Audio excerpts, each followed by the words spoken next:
सिर्फ कह देने से बहू बेटी नहीं बन जाती। विदाई के समय बस एक यही आवाज़ सुनाई दे रही थी, भाई साहब आप परेशान ना हो, रचना को हम बहू नहीं बेटी बनाकर ले जा रहे हैं। धीरे धीरे सुबह हुई और गाड़ी एक सजे हुए घर के सामने जा रुकी और जोर से आवाज़ आई, जल्दी आओ बहू आ गई। सजी हुई थाली लिए एक लड़की दरवाजे पर थी।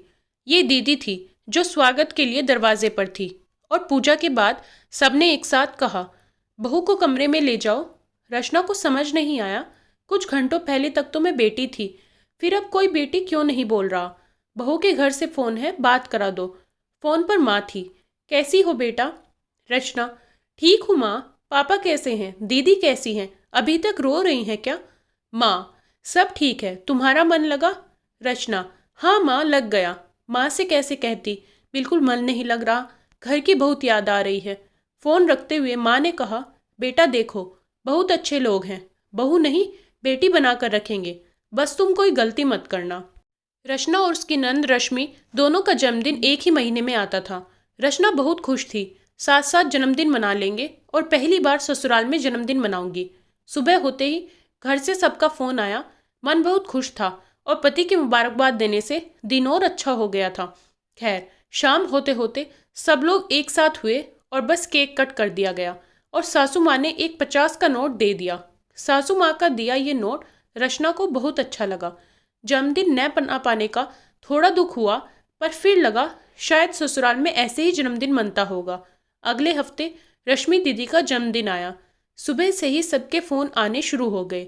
सासू माँ ने कहा, रचना आज खाना थोड़ा अच्छा बनाना, रश्मि का जन्मदिन है। जी माँ जी। शाम होते ही मोहल्ले भर के लोगों का घर पर खाने के लिए आगमन हुआ। सबने अच्छे से खाना खाया। सासू माँ ने रश्मि को 2000 का नोट देते हुए कहा, बिटिया तुम्हारे कपड़े अभी उधार रहे। रचना इस प्यार को देखकर बस मुस्कुरा ही रही थी कि पड़ोस की काकी ने पूछ लिया, बहू तुम्हारा जन्मदिन कब आता है? रचना बड़े प्यार से बोली, काकी अभी पिछले हफ्ते ही गया है, इसलिए हम दोनों ने साथ साथ मना लिया।